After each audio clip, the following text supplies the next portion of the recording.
Hello friends, स्वागत है आपका आपके अपनी YouTube channel the science top में। आज की क्लास में हम संविधान का एक नया टॉपिक राज्य के नीति निर्देशक तत्व से संबंधित कुछ इंपॉर्टेंट क्वेश्चंस आपके लिए लेकर आए हैं। चलिए आज की क्लास शुरू करते हैं।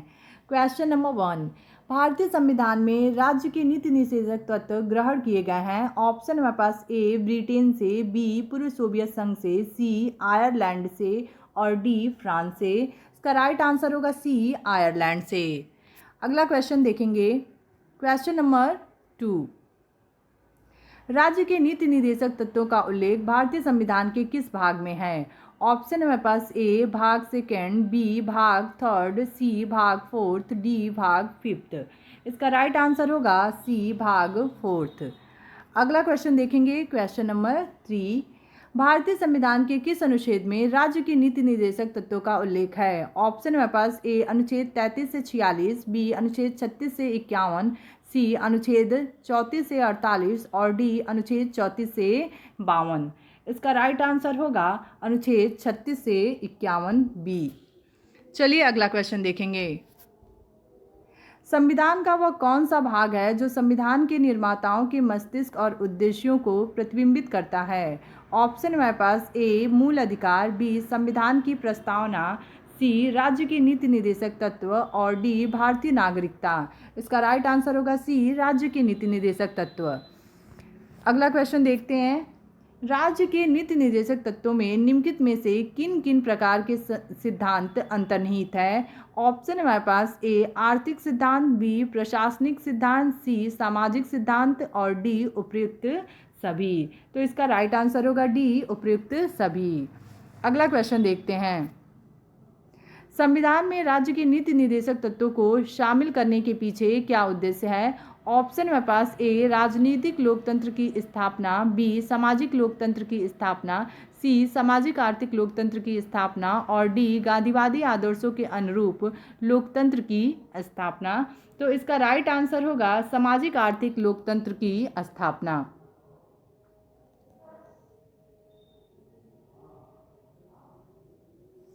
चलिए अगला क्वेश्चन देखते हैं। संविधान में कल्याणकारी राज्य का आदेश दिया जाता है। ऑप्शन हमारे पास ए 42वें संशोधन में, बी नीति निर्देशक तत्वों में, सी प्रस्तावना में, डी मूल अधिकारों में। इसका राइट आंसर होगा बी नीति निर्देशक तत्वों में। चलिए अगला क्वेश्चन देखते हैं। 8, नीति निर्देशक सिद्धांत है। ऑप्शन में पास वाद योग्य, बी मौलिक अधिकार, सी वाद योग्य नहीं, डी उपयुक्त में से कोई नहीं। इसका राइट आंसर होगा सी वाद योग्य नहीं। अगला क्वेश्चन देखेंगे। एक कल्याणकारी राज्य के निर्देश आदर्श वर्णित है। ऑप्शन में पास ए राज्य के नीति निर्देशक तत्वों में, बी मौलिक अधिकारों के अध्याय में, सी संविधान की 7वीं अनुसूची में, डी संविधान की प्रस्तावना में। तो इसका राइट आंसर होगा ए राज्य के नीति निर्देशक तत्वों में। चलिए अगला क्वेश्चन देखेंगे। नीति निर्देशक तत्वों को कार्यान्वित करने के लिए क्या मूल अधिकारों का हनन हो सकता है? ऑप्शन है हमारे पास ए हाँ, बी कुछ का, सी नहीं, डी विवादग्रस्त। इसका राइट आंसर होगा बी कुछ का। अगला क्वेश्चन देखेंगे। भारत के संविधान में अंतर्राष्ट्रीय सुरक्षा को प्रोत्साहन देना सन्निहित है। ऑप्शन हमारे पास ए संविधान की प्रस्तावना में, बी राज्य के नीति निर्देशक तत्व में, सी मौलिक कर्तव्य में, डी नवम अनुसूची में। तो इसका राइट आंसर होगा बी राज्य के नीति निर्देशक तत्व में। अगला क्वेश्चन देखेंगे। समान कार्य के लिए समान वेतन भारत के संविधान में सुनिश्चित किया गया। एक ऑप्शन हमारे पास ए मौलिक अधिकार है, बी आर्थिक अधिकार है, सी मौलिक कर्तव्य है और डी राज्य के नीति निर्देशक सिद्धांत का अंग है। इसका राइट आंसर होगा डी राज्य के नीति निर्देशक सिद्धांत का अंग है। अगला क्वेश्चन देखेंगे। भारतीय संविधान में राज्य के नीति निर्देशक सिद्धांत को किस मुख्य कारण से सम्मिलित किया गया है? ऑप्शन में पास ए कल्याणकारी राज्य की स्थापना के लिए, बी धर्मनिरपेक्ष राज्य की स्थापना के लिए, सी सरकार के शिष्टाचारी आचरण को रोकने के लिए और डी सरकार को विकास में आवश्यक अवसर प्रदान करने के लिए। तो इसका राइट आंसर होगा ए कल्याणकारी राज्य की स्थापना के लिए।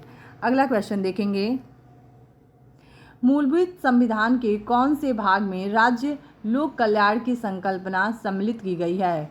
ऑप्शन मेरे पास ए संविधान की प्रस्तावना में, बी संविधान की तीसरी अनुसूची में, सी संविधान की चौथी अनुसूची में और डी राज्य के नीति निर्देशक तत्व में।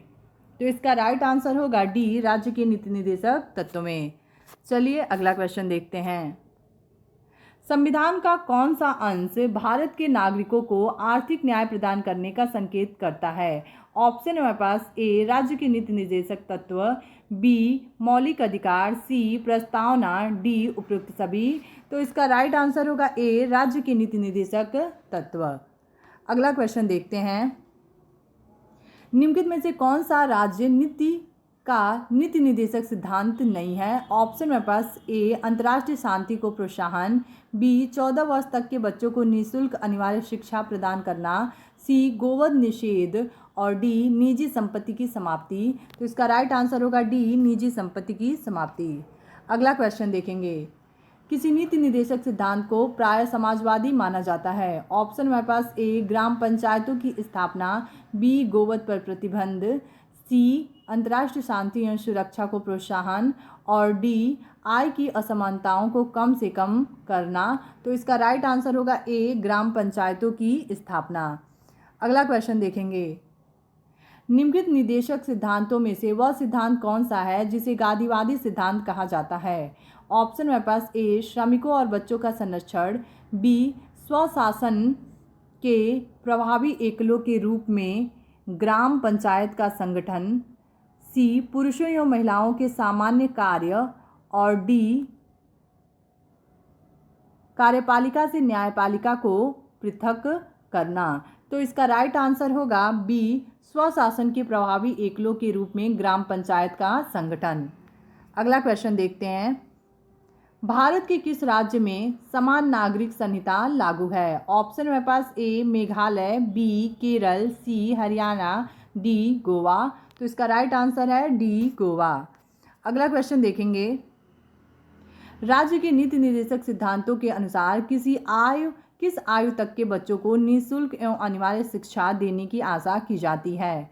ऑप्शन है हमारे पास ए 14 वर्ष, बी 15 वर्ष, सी 16 वर्ष, डी 18 वर्ष। इसका राइट आंसर होगा ए 14 वर्ष। अगला क्वेश्चन देखेंगे, क्वेश्चन नंबर 21, राज्य के नीति निर्देशक सिद्धांत किस प्रकार मौलिक अधिकारों से भिन्न है? ऑप्शन हमारे पास ए पूर्वोक्त केंद्र सरकार के लिए है एवं उपर्युक्त राज्यों के लिए, बी पूर्वोक्त संविधान का अंश नहीं है जबकि उपर्युक्त है, सी राज्य के नीति निर्देशक सिद्धांत प्रवर्तनीय नहीं है जबकि मूल अधिकार प्रवर्तनीय है और डी इनमें से कोई नहीं। तो इसका राइट आंसर होगा सी राज्य के नीति निर्देशक सिद्धांत प्रवर्तनीय नहीं है जबकि मूल अधिकार प्रवर्तनीय है। अगला क्वेश्चन देखेंगे, भारतीय संविधान के निम्नलिखित अनुच्छेदों में से कौन सा अनुच्छेद राज्य सरकारों को ग्राम पंचायतों को संगठित करने का निर्देश देता है? ऑप्शन है हमारे पास ए अनुच्छेद 32, बी अनुच्छेद 40, सी अनुच्छेद 48 और डी अनुच्छेद 51।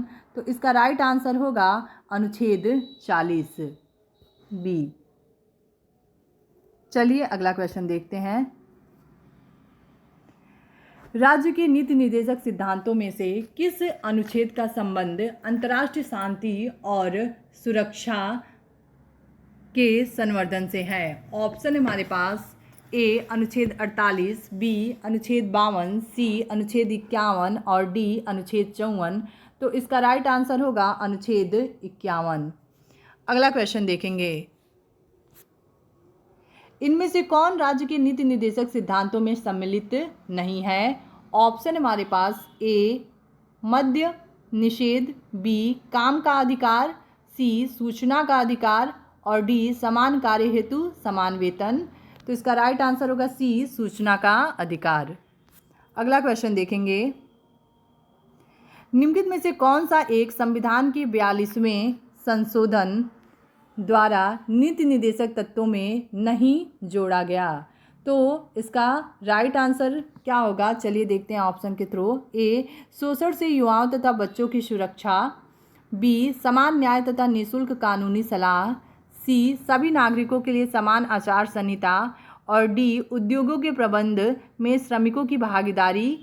तो इसका राइट आंसर होगा सी सभी नागरिकों के लिए समान आचार संहिता। Thank you for watching. अगर आपको हमारा वीडियो पसंद आ रहा हो तो प्लीज़ हमारे चैनल को लाइक शेयर और सब्सक्राइब करें।